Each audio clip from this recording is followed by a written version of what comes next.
It's halfway through the season on MFL, and I thought it was time to go through my 3 teams and let you know how they're getting on. It's been a while since my last video. I had my stag do, I've just about recovered. It was amazing, but let's get into reviewing where all my teams are. So we'll start off with the freebie team that we did a video on about how I was playing MFL for free. If you've not seen that, I'll put a video link just up here somewhere. This is Christoph's Heroes. This is in Spark. And essentially the idea of this team, I won it for free on the Wender quiz, and then I filled it with players on 0% contracts. So essentially I keep all of the MFL without really having to own any of the players.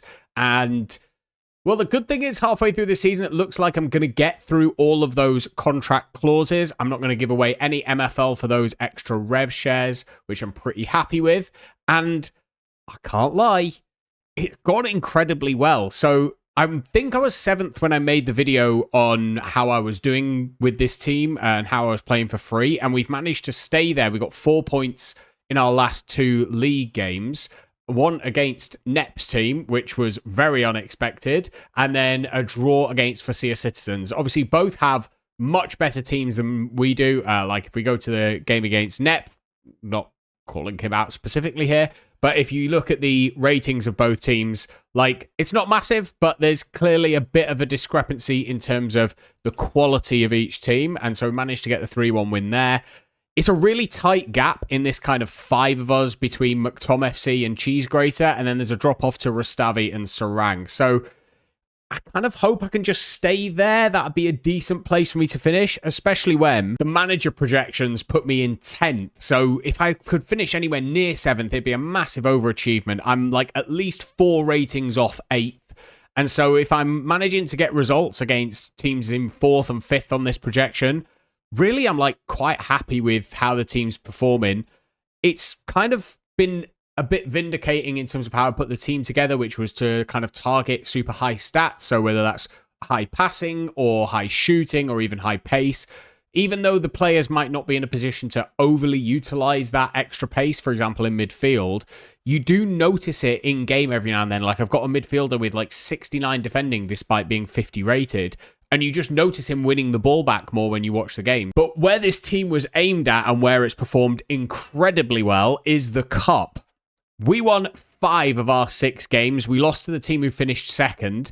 And I'm really impressed with this team. There was some big wins in there, like 4 and 5-0. We had a crazy game against Pastaga to end the kind of group stage off, but I was already guaranteed through it at that point.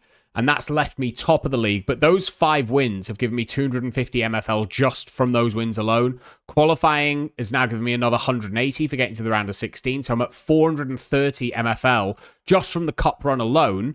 If I can win this next game, it's 670 MFL. And compared to what I could win in the league, if 6th or 5th is my ceiling, it's like half of the MFL I could win in the league. It's the difference between finishing in dead last place, which I literally can't do. Like it's 11th is the lowest I could go.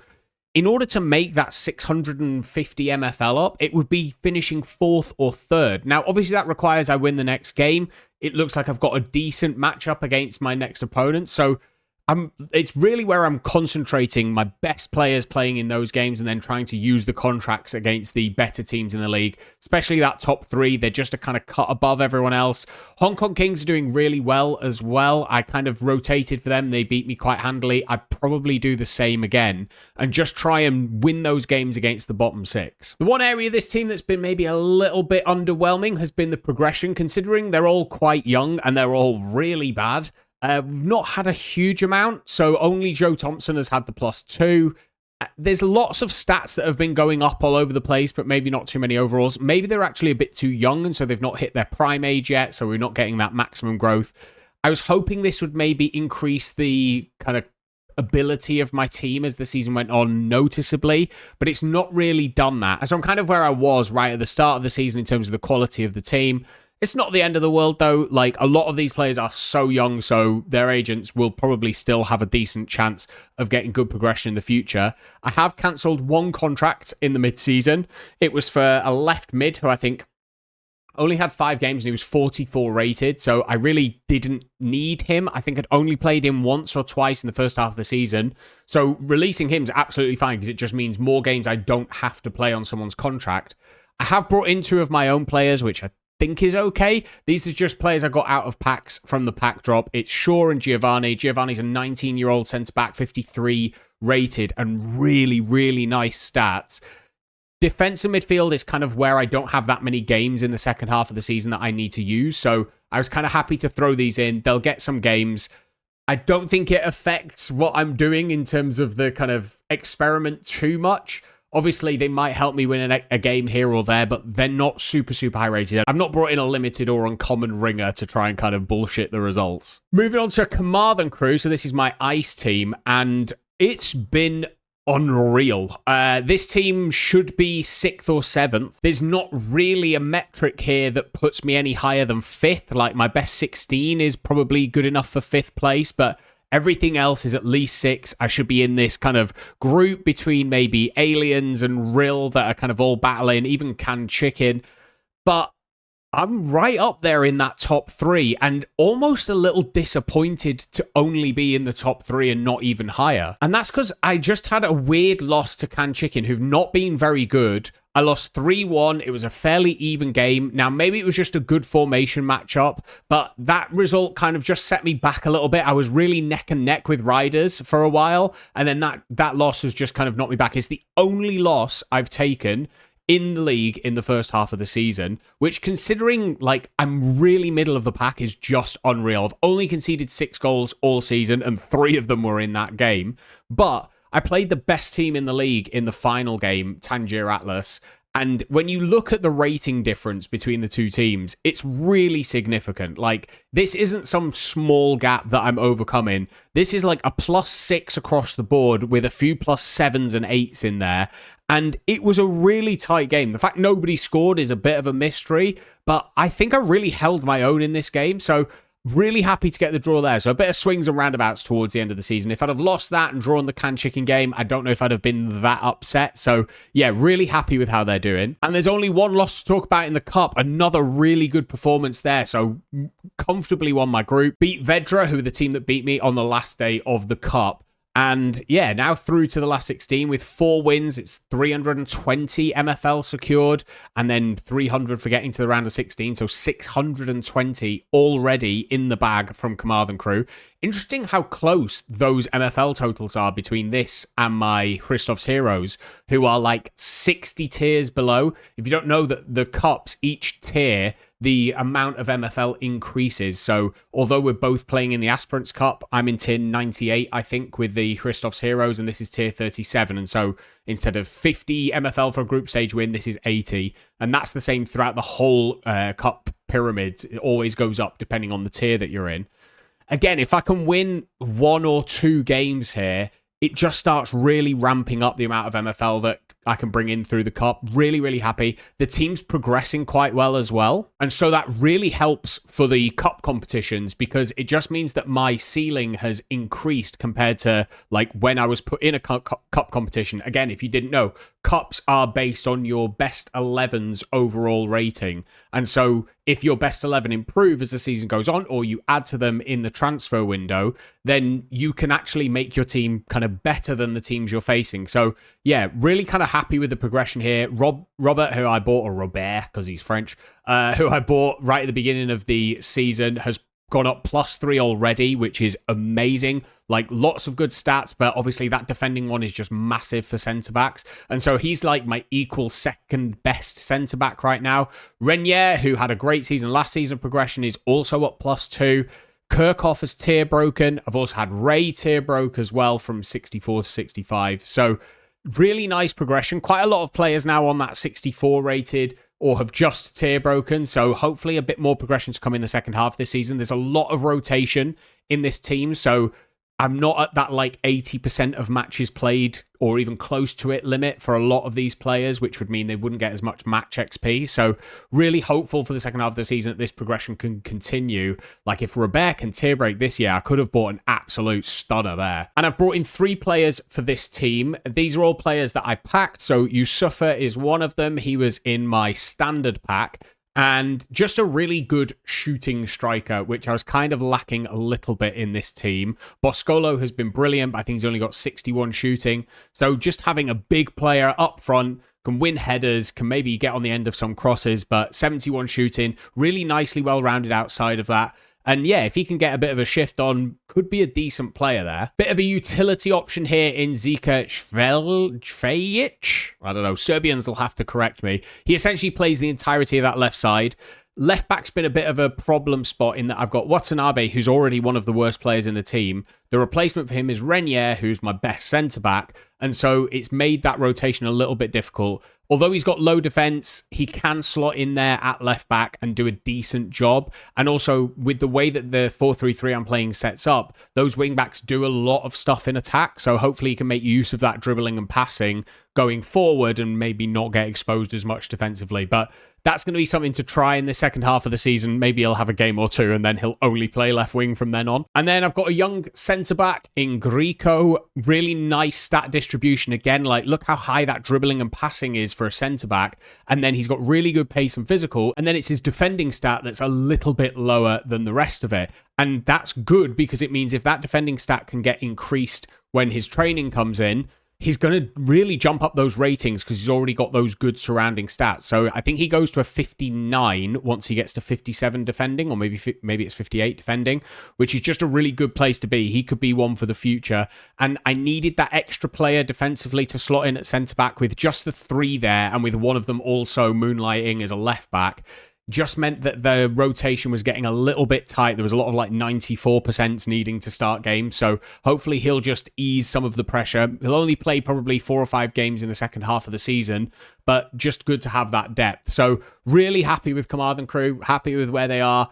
Hopefully can kind of push on in the second half of the season. I'm not expecting promotion. Even if I got into the playoffs, I think I'd probably get beaten just because the quality of teams is so much higher that are going for the playoffs in ice.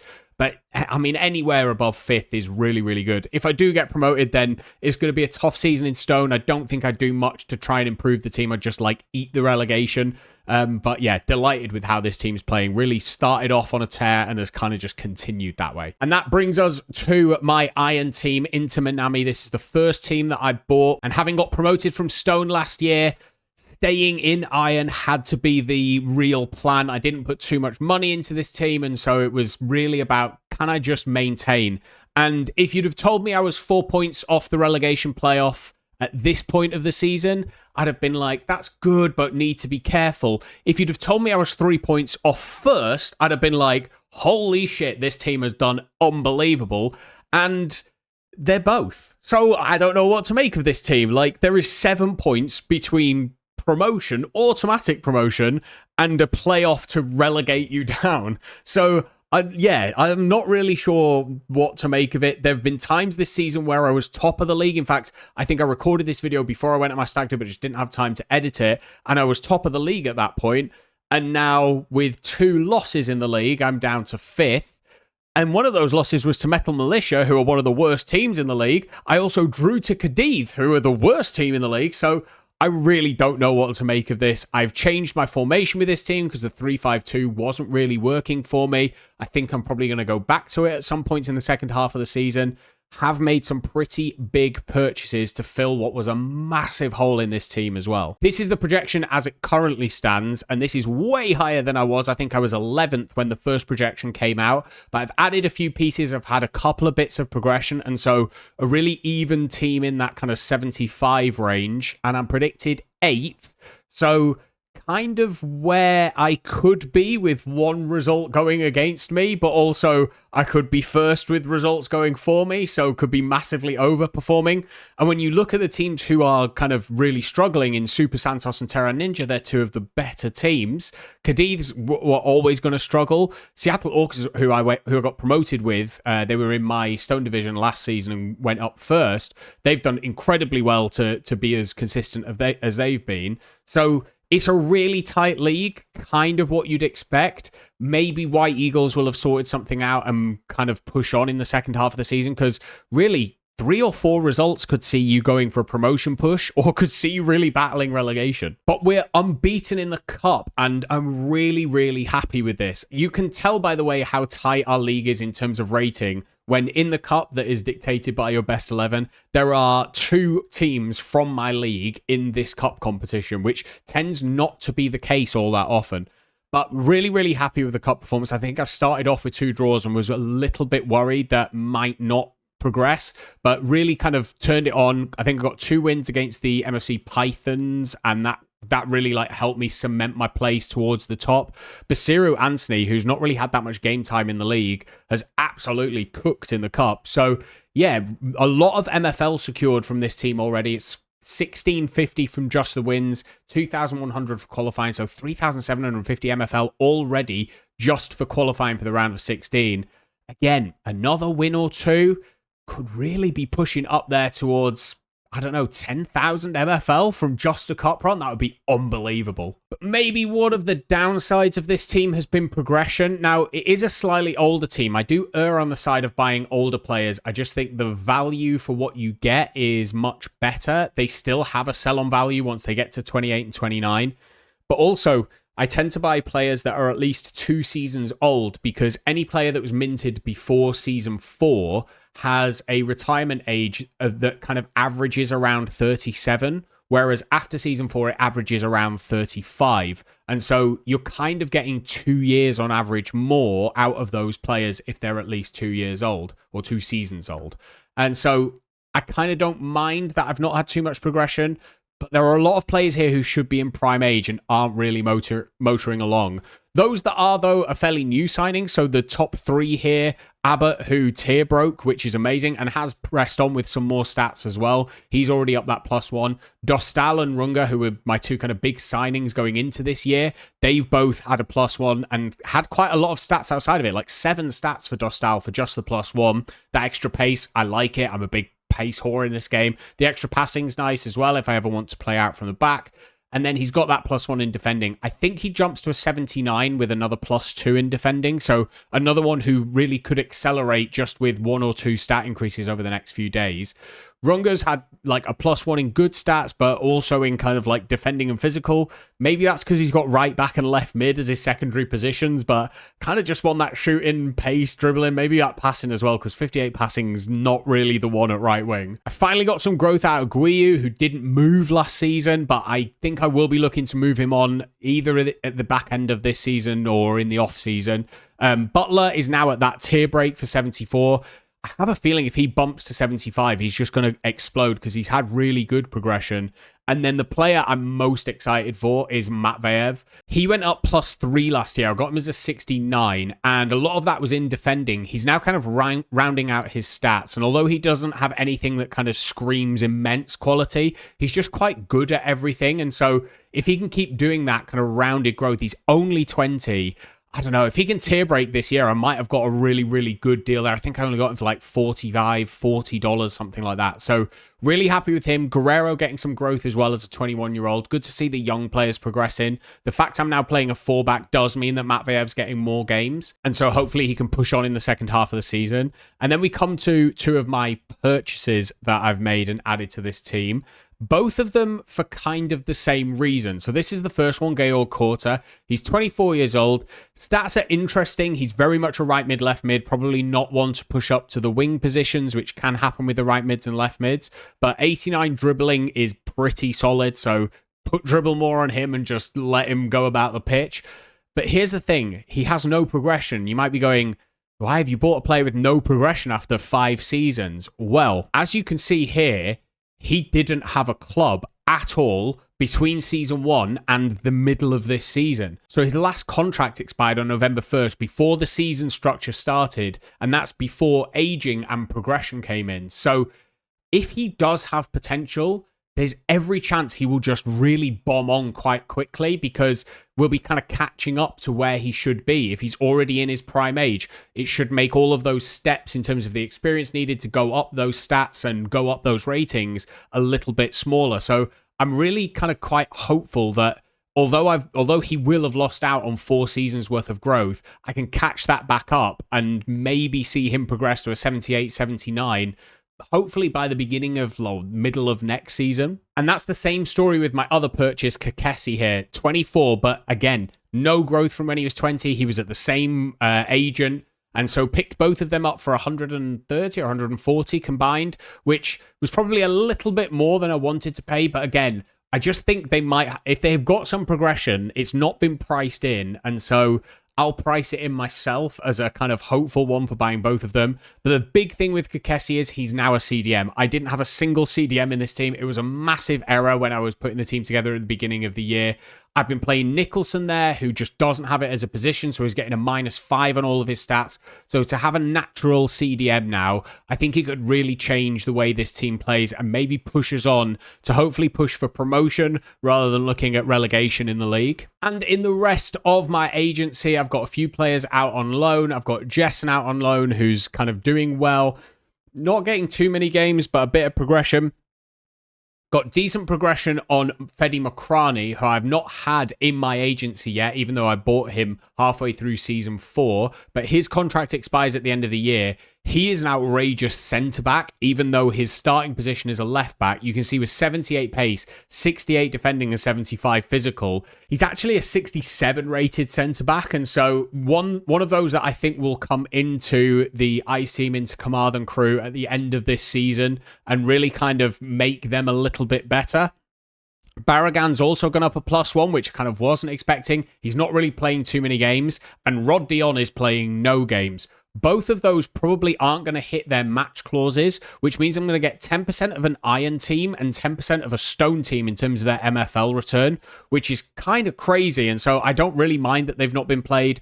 I have a feeling I'll probably sell both of those on at the end of the season, but that MFL is a nice little sweetener in the meantime. I've got the landscaping expert Martin Decker down here, who's got a +2 this year and is now on that tier break to a 75. Still only 23 years old, +2 in defending, +3 in pace.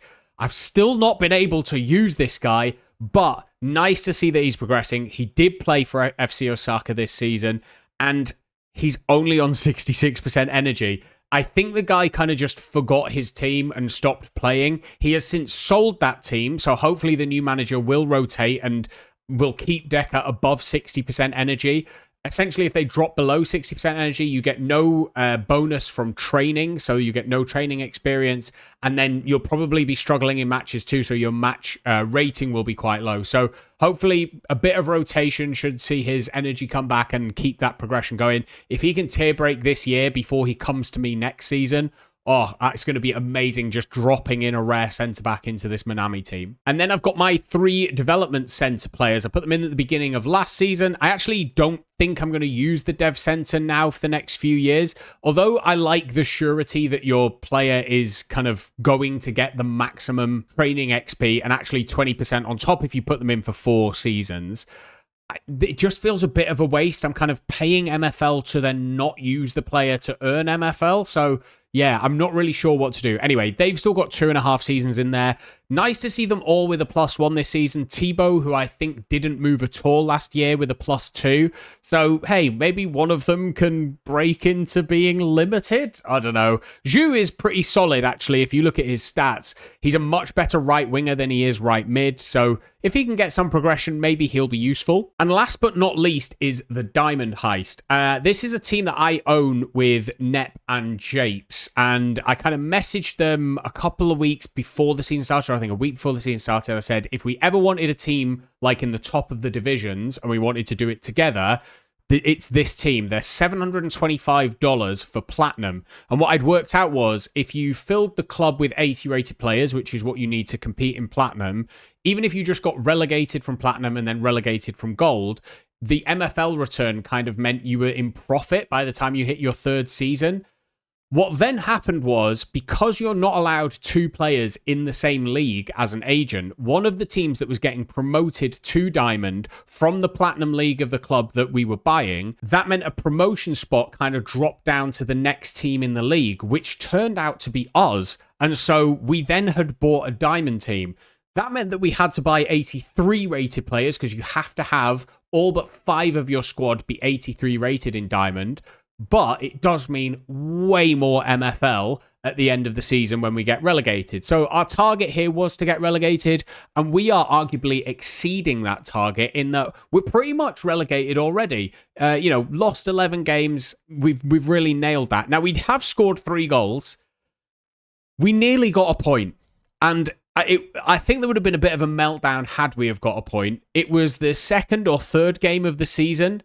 We're playing this mad 3-4-3 because it's the only formation that our players can play in.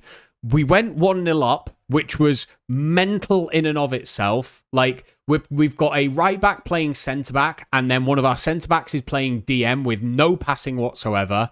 We then concede to go 1-1, but if you look at the expected goals, we're not getting completely bested here. But watch that CDM pass here. Roig plays it out to that far side.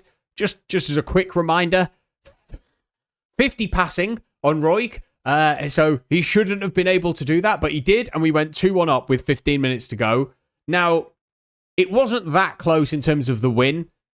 They did need to rely on a corner, and I think when big teams need to rely on set pieces and, you know, essentially become a Tory Stoke to have any kind of relative success, even if it's not even making the final of the competitions you're in, I don't know, it's a bit sad. It's a bit sad that that's what you cling on to. I'm talking only of MFL, of course. But then in the 88th minute, I need to full screen this because with the first point, an unexpected point on the line, just have a look at what the keeper does here. It just hurt. It just hurt because we could have had a point. Now, I'm kind of glad we didn't. If we don't get another point for the rest of the season, I don't really mind. I think those that are in Diamond might have a meltdown if we do get a point.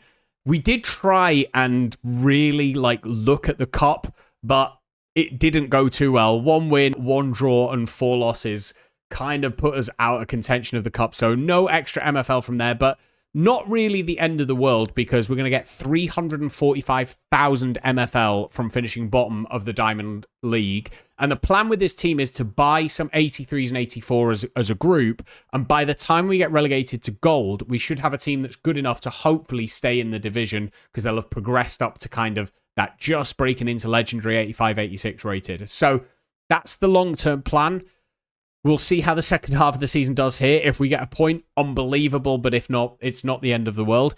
And we're going to share out that MFL at the end of the year. We've got 2 kind of 30% contracts, me and Jape. So we'll get 30% of the MFL and we'll just then have to try and pull that all together somehow. But I know there were some people who didn't quite enjoy the fact that we were doing this and not really competing. But hey, we took a relegation spot from someone who might have otherwise been relegated. So, you know, we've saved whoever it is that survives. Maybe, you know, 3X or Naples Gold Feathers might have been in that relegation playoff. Maybe even Roma, depending how the second half of their season goes. And just to round it up, as you can see, I got absolutely smashed by net. The 4P wasn't on. This would have been the 4th time Christoph's Heroes had beaten him, but I think he went full strength for this game. His front line of 64 rateds. Bit too much for my 50 rated back line, but, you know, I think we gave a valiant effort. I have made some sales. So Gabriel came out of my biggest pack. I opened a standard pack from the drop and got an upgrade. My limited became a rare. And so really happy with that. He was 27 though. Get him out of there. $65. I will absolutely take that. I know he was a free agent, which probably bumped his price, but at 27, I wasn't going to get much use out of him. Cams being sold was kind of the order of the day. I sold both Rossi and Ogundele. I wasn't really using central attacking mids, and so I didn't have much use for them. And considering what I bought both of these players for just 2 months ago, I'll absolutely take it. Doubled the money on Ogundele and a $20, 50% increase on Rossi, despite not having like massive growth on either of them. I can't wait for Ogundele to be a legendary ultimate player and he'll just explode after I've sold him. But I'm happy with both of those sales. I streamlined my team. I've kind of filled the gaps that I felt needed filling in all of my squads. And so, yeah, let's see how the second half of the season is going to go. Let me know how your first half of the season has gone and what your plans are for the second half. I was on a podcast this week on the MFL Ramble, so give that a subscribe if you haven't listened to it already. I was on there with Hoodwink and SR Monkey. We chatted for about 100 minutes on MFL. Just all things, my journey, what we think of the game, what we think of progression, how we think it's going to go in the future. So yeah, give that a listen if you haven't already. There's one every week. It's always worth a listen. Like this video and subscribe to the channel if you've enjoyed it. If you do want to join MFL, then my code is on the screen. I've seen a few of you have already joined, which is amazing. My code is AC24A6. So just put that in when you sign up and we'll both get a free player once you spend $25. But that's going to be it for this video. I hope you enjoyed it. I've been JoshXLS. I will catch you in the next one.